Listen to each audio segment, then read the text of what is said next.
एक mind blowing के drama जो कि तुम्हें मजबूर कर देगा सारी चीज़ों को सोचने में, क्योंकि तुम अगर उस टाइप के बंदे हो जिसे सस्पेंस वाली चीज़ें पसंद है, इनफैक्ट वो सारी चीज़ें भी तुम्हें देखने में मज़ा आता है जहाँ पे केस लड़े जा रहे हो, अदालत की सारी चीज़ें हो, दिमाग का ज़्यादा इस्तेमाल किया जा रहा हो, उसके बीच भी स्टोरी बहुत थोड़ी बहुत कनेक्ट कर रही हो उनके लोगों के ऊपर, तो यस ये के ड्रामा तुम लोगों के लिए है, क्योंकि वो सारी चीज़ें तुम्हें ज़रूर सर्व करेगा जो तुम चाहते हो। मैं बात कर रहा हूँ बियॉन्ड द बार के अंदर, जिसके अंदर हमें मेन लीड पे एक फीमेल कैरेक्टर दिखाई गई है जो कि पूरी के पूरे यूनिवर्स के अंदर क्रिएट करती है अपनी एक छवि, जो कि बनाना चाहती है अपने नाम को बहुत ही ज़्यादा ऊपर। वैसा ये बंदी बहुत ही ज़्यादा स्मार्ट है, वो अपने क्लास में टॉपर थी और ज्वाइन करती है एक लॉ फर्म को जहाँ पे सारे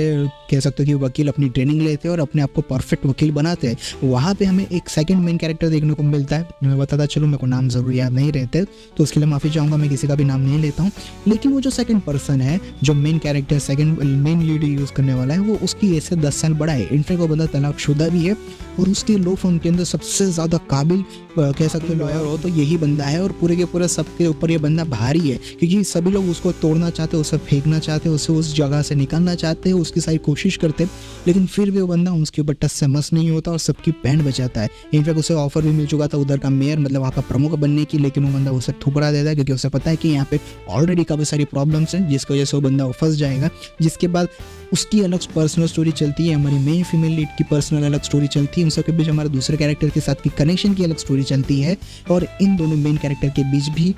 वो सारी चीज़ें होती है जो तुम सोचना चाहते हो, लेकिन फिर भी स्टोरी अधूरी छोड़ दी इन लोगों ने, इनकम्प्लीट छोड़ दी है। मैं इसके ऊपर आता हूँ जो कि तुम्हें जानना ज़रूरी है अगर तुम इस के ड्रामा को देखने वाले हो। तो बेसिकली मैं बताता चलूँ कि इसके अंदर का ज़्यादातर चीज़ें हर एपिसोड में यही हो रही है कि सामने इन लोगों के एक नया केस आ रहा है जिसे इन लोग 1 घंटे तक सॉल्व कर रहे हैं, मतलब कि हर एपिसोड की लेंथ 1 घंटा है। 12 एपिसोड के साथ ये सीरीज अभी फिलहाल फिनिश हुई है, जिसका एंड इन लोगों ने अधूरा छोड़ दिया है और इन्होंने सेकंड सीजन भी अनाउंस नहीं किया है, क्योंकि मैं जब इसको देख रहा था एंडिंग में तो मुझे लगा कि अभी और एपिसोड्स आएगी, क्योंकि ये सीरीज ऑन गोइंग था। जब गूगल किया तो पता चला कि बंदा खत्म हो चुका है यार, और एंडिंग में इन लोगों ने स्टोरी सबकी अधूरी छोड़ दी, किसी की कोई कंप्लीट नहीं करी। फिर मैंने सोचा कि हाँ चलो सीजन 2 आने का होगा, तो वो उसके बारे में सर्च किया तो ऑफिशियली कुछ अनाउंसमेंट इसके स्टूडियो नहीं किया है, मतलब कि मे भी पॉसिबल है कि आगे जाके कर सकते हैं, लेकिन फिर भी इसका मतलब ये नहीं है कि चीज़ें सारी खराब होने वाली है और पूरे के पूरे यूनिवर्स के अंदर सारी चीज़ें खत्म हो जाएगी, सारी चीज़ें इस चीज़ को देखने में मज़ा नहीं आएगा, बिल्कुल नहीं। तुम देख सकते हो बहुत ज़्यादा इंटरेस्टिंग स्टोरी है, बस इन लोगों ने हर एक कैरेक्टर को परफेक्ट लास्ट में एंड नहीं दिया है जो हम लोग एक्सेप्ट कर रहे थे,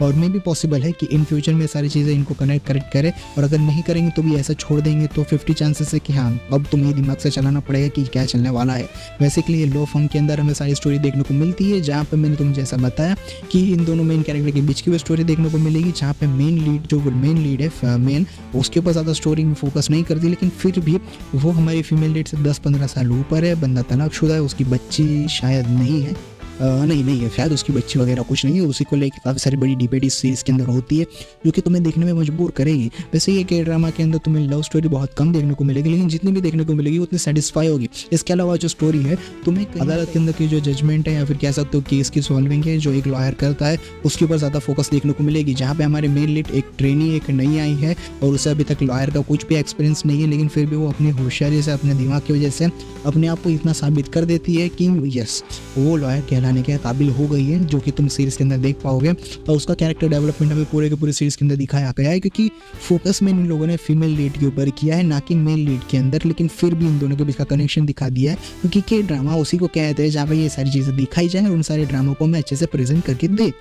यस इसके अलावा मुझे इतनी स्टोरी वैसे तो बहुत ज़्यादा इंटरेस्टिंग लगी, लेकिन उतनी खास नहीं लगी, क्योंकि हर 1 घंटे के एपिसोड के अंदर उन लोगों ने एक ही चीज़ कही है कि एक केस को सॉल्व किया है। इसका मतलब ये नहीं है कि तुम नहीं देखोगे, क्योंकि इसके अंदर जो 1 घंटा में पूरा पोर्शन दिखाया गया है वो उन लोगों के लिए बनाया है जिससे इन सारी चीज़ों को देखने में मज़ा आता है, और ये सारी चीज़ें सस्पेंस वाली देखने में इंटरेस्ट लगता है, थ्रिल देखने को मिलेगा, एक्शन थोड़ा बहुत देखने को मिल जाएगा, फाइटिंग के सीक्वेंस कम है, ड्रामा भी कम है, लेकिन इन सब के अलावा जो इन लोगों ने कैरेक्टर डेवलपमेंट पर ध्यान दिया है, इनफैक्ट इन लोगों ने जो स्टोरी के अंदर बिल्डअप रखा है सस्पेंस वाला वो बहुत ही ज़्यादा बेहतर है। कैरेक्टर के साथ जो हमें इनकर्जन देखते हैं, इंटरकर्जन बोल रहा हूँ, इंट्रोडक्शन देखते हैं जो कि हमें इसके अंदर अच्छा खासा रोल मॉडल देखने को मिलता है। इसके अलावा भी 4 साइड लीड देखने को मिले जो कि अलग अलग अपनी ही दुनिया में अलग जी रहे, उनका भी कनेक्शन हमें देखने को मिलता है। इसके अलावा स्टोरी मैंने बताया कि लॉ फर्म के अंदर ही बताई जाती है, जहाँ पे इन लोगों को जो केस लड़ना है, केस जीतना है, उसको लेके पूरे केस के रिलेटेड पूरे एपिसोड में वही पे फोकस होगा, वही सारी चीज़ें ध्यान होगी, और साइड में दूसरी सारी चीज़ें चलती रहेगी जो कि इसे अलग और अच्छा ड्रामा बनाती है। तो मैं एक रिकमेंड करना चाहूँगा पर्सनली कि इस जॉब को जाके देखो, और तुम्हें कैसा लगा